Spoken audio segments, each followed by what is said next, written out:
Hello दोस्तों, स्वागत है आपका जीरो टू हीरो 1995 मैथमेटिक्स पर, जो कि पूर्णतः एक हाई स्कूल के मैथ पर आधारित है, एनसीईआरटी के। और उसमें आपको पिछले वर्ष के पूछे गए क्वेश्चन सोल्व करा रहा हूँ। ये आपका 2016 के पूछे हुए क्वेश्चंस हैं। तो कुछ इस प्रकार हैं। पहला क्वेश्चन बता रहा हूँ मैं आपको। 20 संख्याओं का समांतर मध्य 12 है। 20 संख्याओं का समांतर मध्य 12 है। इन संख्याओं का योग होगा। ऑप्शंस में हमें दे रखा है 240, 160, 32, 28। तो इसका जो सूत्र होता है सॉल्यूशन करने के लिए, इसका जो सूत्र होता है वो होता है समांतर माध्य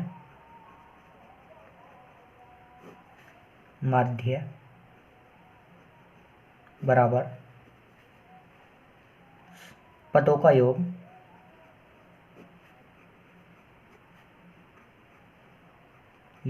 अपॉन पदों की संख्या।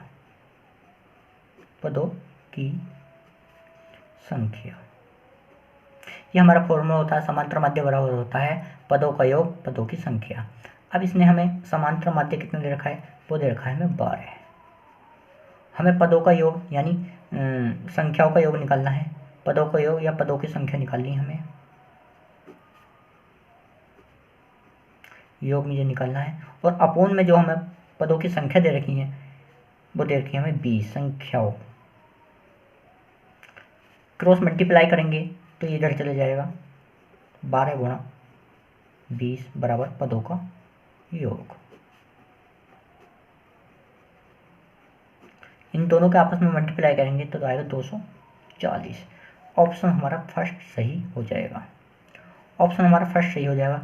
चलते हैं दूसरे क्वेश्चन की तरफ। इसमें हमारे बस इतने करना है। समांतर माध्य बराबर होता है पदों का योग अपॉन पदों की संख्या। ये हमारा बेस्ट फॉर्मूला होता है। इसी के बाद दूसरा क्वेश्चन है आपके पास ये कि यदि tan थीटा बराबर sin थीटा हो तो थीटा का मान आपको बताना है। tan थीटा बराबर sin थीटा तो थीटा का मान बताना है। इसमें ऑप्शंस दे रखे हैं हमें। तो सॉल्यूशन देखो आप, क्या होता है सॉल्यूशन होता है tan थीटा बराबर sin थीटा। ठीक है, tan थीटा बराबर होता है हमारे पास sin theta upon cos theta. ये मैं यहाँ लगा दूंगा, sin theta upon cos theta बराबर sin थीटा। दोनों इक्वल हैं, साइन से साइन हमारा कट जाएगा। तो क्या बचेगा हमारे पास 1/cos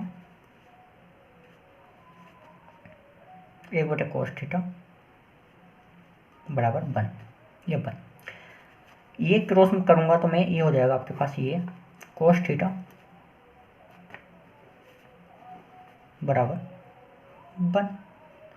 और ये 1 हमारा क्या प्रदर्शित करता है, sin थीटा cos थीटा बराबर sin 0। तो थीटा की वैल्यू कितनी आ गई हमारे पास 0। यही हमें क्वेश्चंस में दिया है। क्या क्वेश्चंस में फोर्थ क्वेश्चन हमारा सही जाएगा। क्या जाएगा देखो एक बार और फिर बता देता हूँ। tan थीटा बराबर sin थीटा दे रखा है। tan थीटा हमारे पास होता है साइन अपन कोस की टर्म में तोड़ लिया मैंने। साइन से साइन कटा, कितना 1 अपन कोस आया बराबर 1 आया। इसका मैंने क्रॉस मल्टीप्लाई कर लिया, क्रॉस मल्टीप्लाई कर हो गया cos थीटा बराबर 1। और cos थीटा 1 की वैल्यू होती है sin 0 और tan थीटा की वैल्यू होगी 0। क्वेश्चन नंबर 3 देखिए।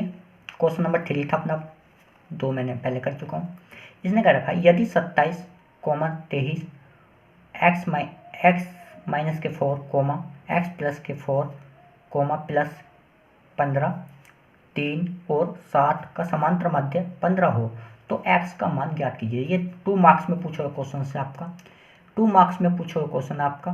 2 मार्क्स में तो मैंने बता रखा कि इसका फॉर्मूला क्या होता है, सोल्यूशन में डालेंगे हम। फॉर्मूला क्या होता है देखिए आप, समांतर माध्य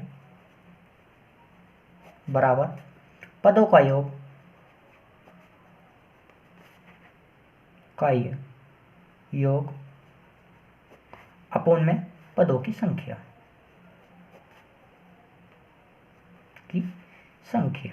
ये होता है। अब जो हमारे पास जो हमें संख्या दे रखी है वो कितनी है, इसका योग हमारा समांतर माध्य दे रखा 15, तो मैंने लिखा ये 15, समांतर माध्य 15 लिखा है। और संख्या गिन लेते हैं हम, कितनी है हमारे पास, संख्या गिनते हैं 1 2 3 4 5 6 7, संख्या हमारे पास 7 है। यदि ये मैंने दे रखा ना x माइनस का 4, ये हमें 1 मानेंगे और x प्लस के को भी हम एक ही संख्या मानेंगे, दोनों को एक ही संख्या मान के सोल्व करेंगे, ठीक है। तो अब हम खोलेंगे 27 प्लस के 23 प्लस के x माइनस के 4 प्लस के x प्लस के 4 प्लस के 15 प्लस के 3 प्लस के 7, ये हमारा आ गया। टोटल जोड़ूंगा इनको मैं, 27 और 23 50, ठीक है।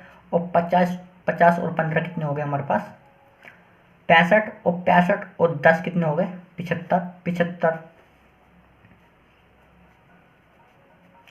प्लस के x प्लस के 4 और प्लस के x प्लस के x माइनस के 4 x प्लस के 4 अपॉन 15 बराबर, ठीक है। इसके हम क्रॉस मल्टीप्लाई करेंगे तो 15 सत्ते होते हैं 105 बराबर 75, और ये मेरा माइनस के 4 से प्लस के 4 कट जाएंगे तो ये हम बचेंगे 2x, ये इधर ले जाऊंगा मैं 105 माइनस के 75 बराबर 2x, तो यहाँ से बचेगा आपके पास 30 यानी 30x, और ये 2 से ये कट जाएगा कितनी बार, 15 बार, x बराबर कितना आ जाएगा 15, यानी x की वैल्यू कितनी यहाँ पर 15 है। ये क्या हो जाएगा मेरा आंसर हो जाएगा, क्या हो जाएगा मेरा, यही मेरा आंसर हो जाएगा, क्या हो जाएगा मेरा, ये आंसर हो जाएगा। चलिए आगे मैं क्वेश्चन करता हूँ।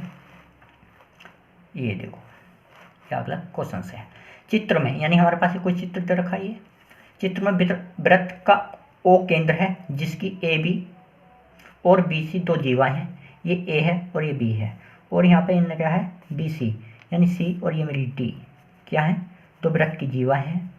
ए जीवा बिंदु ई पर काटती है, बिंदु ई है ये मेरी, ये किस पर काटती है, ई पर काटती है, यदि ई सी की वैल्यू कितनी हो, हमें 4 सेंटीमीटर हो, ई सी की हम वैल्यू कितनी हो 4 सेंटीमीटर हो, ई डी की बराबर 2 सेंटीमीटर हो, ई डू हमें 2 सेंटीमीटर का दे रखा है, 2 सेंटीमीटर का हो, तो ए ई यानी ए ई मल्टीपल यानी गुणा ई बी का मान ज्ञात कीजिए।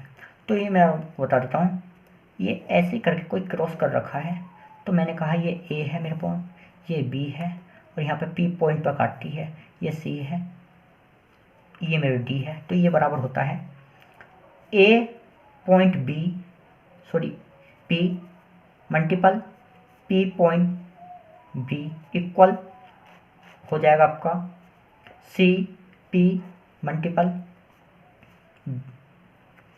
पी डी के, ये आपके बराबर हो जाएगा। तो यहाँ पे हमारे ई दे रखा है पॉइंट, लगा दीजिए आप दोनों के मल्टीपल, यानी आपने क्या रखा है सी ई मल्टीपल सी डी बराबर हो जाएगा आपका ए ई मल्टीपल और ई बी, इन दोनों के आपस में मल्टीपल हो जाएगा ना, ये हमारा फॉर्मूला होता है या सूत्र होता है, मानिए 4 मल्टीपल 2 इक्वल टू ई ए ई वी, तो 4 दूनी 8 सेंटीमीटर, ये आपका आ जाएगा मल्टीपल ई 8 सेंटीमीटर इसका सही आंसर है। कितना है 8 सेंटीमीटर। मैं आपको एक बार बताता हूँ, यानी जो बीच में पॉइंट है, जो हमारे बीच में पॉइंट है उसकी मल्टीपल कराते हैं इसके साथ, ऐसे ये हमारा बेस्ट फॉर्मूला निकल कर आता है, ठीक है। चलते हैं नेक्स्ट क्वेश्चन की ओर। एक बेलन के आधार की त्रिज्या एवं ऊंचाई क्रम से 4 सेंटीमीटर और 14 सेंटीमीटर है, बेलन का वक्र पृष्ठ ज्ञात कीजिए।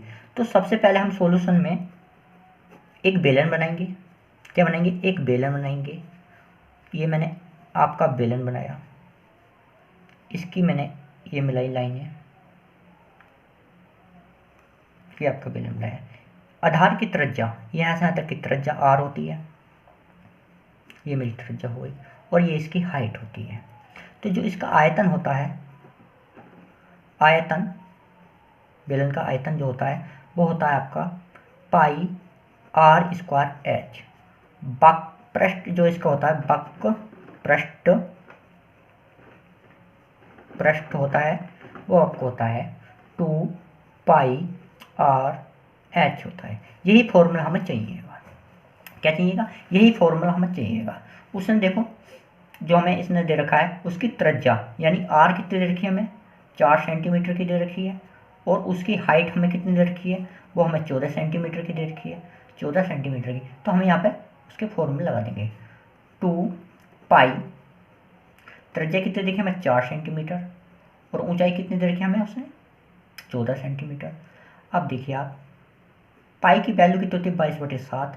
कितनी होती है, 22/7 गुणा 4 गुणा 14। 14 से कितनी बार कटेंगे, 2 बार। देखिए आप